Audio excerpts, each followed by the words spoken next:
What's up guys, Rogue9 here, and in today's video I want to tell you all there is to know about shields in Valorant. How do they work? Are they worth the cost of buying? And should you be buying light or heavy shields? Let's go! So, first things first. How do the shields actually work? Because if you read the in-game description of them, they seem to be a little complex. Light shields absorb 66% of total damage taken and break after they have absorbed 25 damage, while heavy shields also absorb 66% of the total damage and break after 50 damage. And there's only one question I have with that. But why? Why would you do that? Why would you do any of that? When you equip shields, the additional hit points are displayed next to your regular health, and just like the description tells us, with every hit taken, about 2/3 of the damage comes from the shield's health pool and 1/3 out of your character's regular health. But what that boils down to is that by the time your shields have been used up, in almost all cases, they end up working in exactly the same way as if there was just 25 or 50 additional hit points added to your character's health. The added complication of the 2/3, 1/3 split does nothing but cause unnecessary issues. Let me demonstrate this with an example. The Ghost does 30 points of body shot damage, and if you shoot someone wearing a shield, they take 20 points of shield damage, that's 2/3 of 30, and 9 points of health damage, that is not 1/3. Okay? The second shot does 20 and 10 damage, as you would expect, and the third shot does 10 and 21 damage. So the first shot doesn't do enough damage and the last one does too much. Okay, right. But at least the good news, I guess, is that it all adds up to 90 damage in total, which is exactly what you want to see. But how odd is it that the first shot is underpowered by 1 point and the last shot overpowered by the same amount? And this odd phenomenon doesn't just occur for the Ghost. I tested the shields on just about every weapon apart from the shotguns, because multiple pellet weapons are just a nightmare to deal with.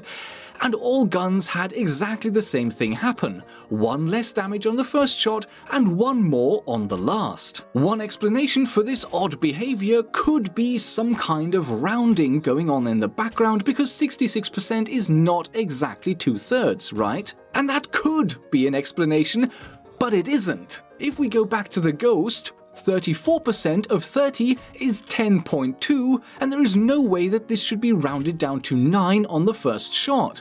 At least not under the regular decimal number system. God knows if there's any binary or hexadecimal nonsense going on in the background here. I don't know, but as far as I can tell, rounding is not the issue.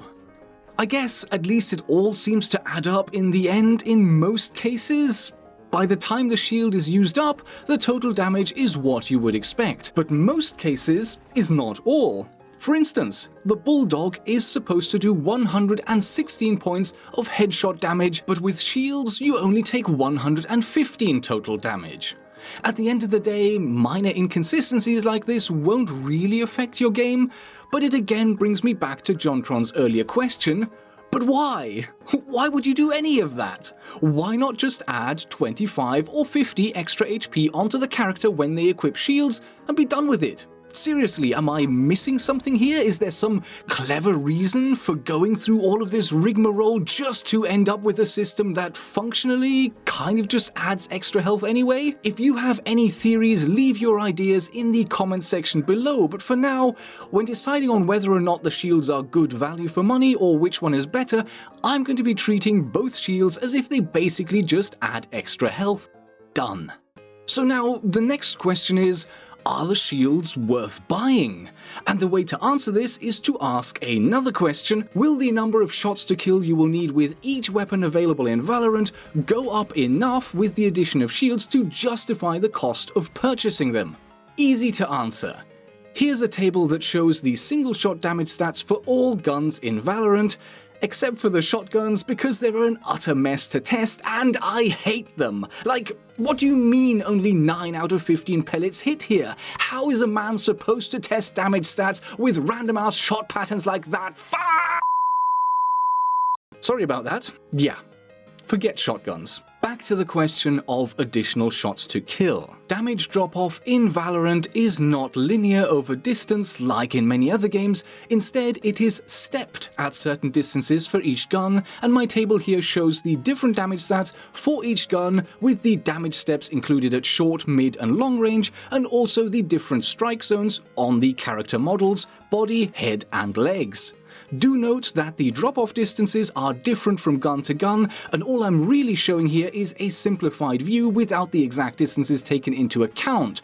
But that's fine for our goals here, because all we're really interested in is whether or not the number of shots to kill is affected by shields in any of these cases. So all we need to do now is round up 100 divided by single shot damage, and voila!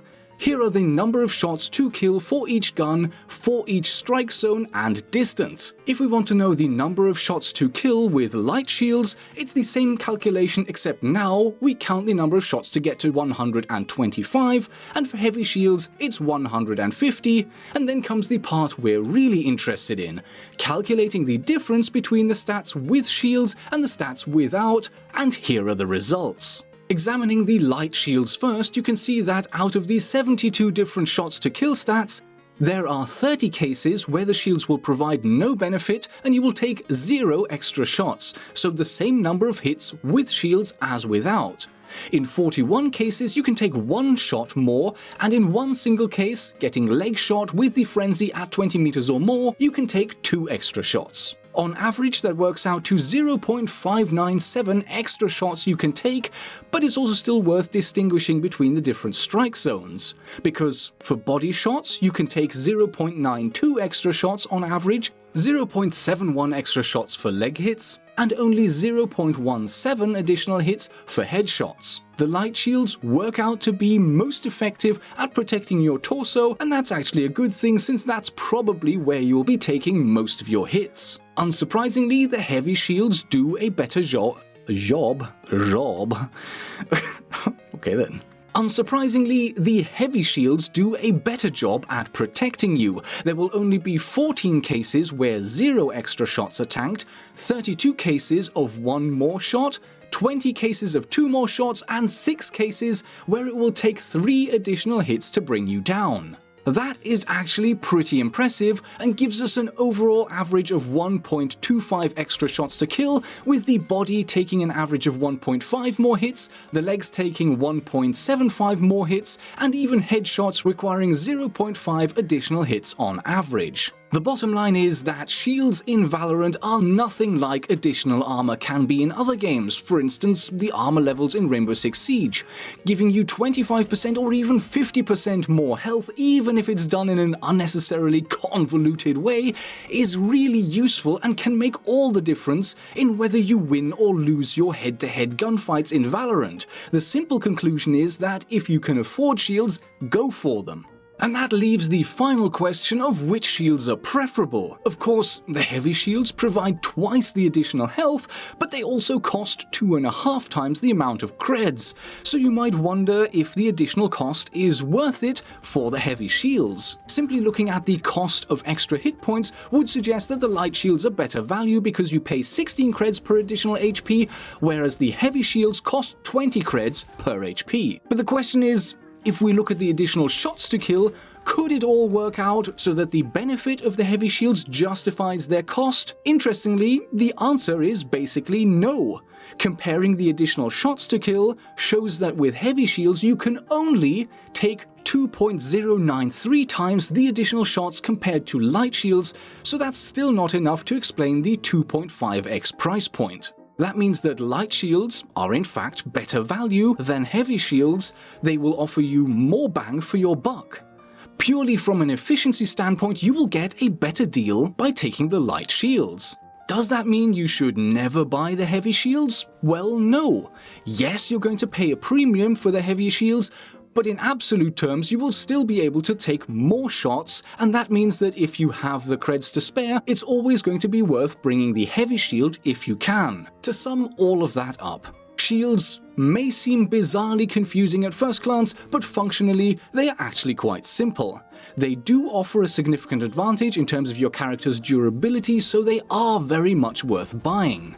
And no matter which way you slice it, the heavy shields will always be less efficient in terms of the price-performance ratio, but they are still very much worth considering because in absolute terms, they still offer just over twice the benefit of the light shields. And that's it, everything you need to know about how the shields work in Valorant. If you want me to cover any other topics for this game, if you have any questions about anything at all, do leave a comment below and we'll see what we can do. Getting to explore a brand new game a little has been refreshing, and we'll definitely have some more info coming out in future videos, so if you've been playing and enjoying the game, do keep an eye on the channel. Until then, many thanks for watching, I hope you enjoyed the video, and I will see you in the next episode.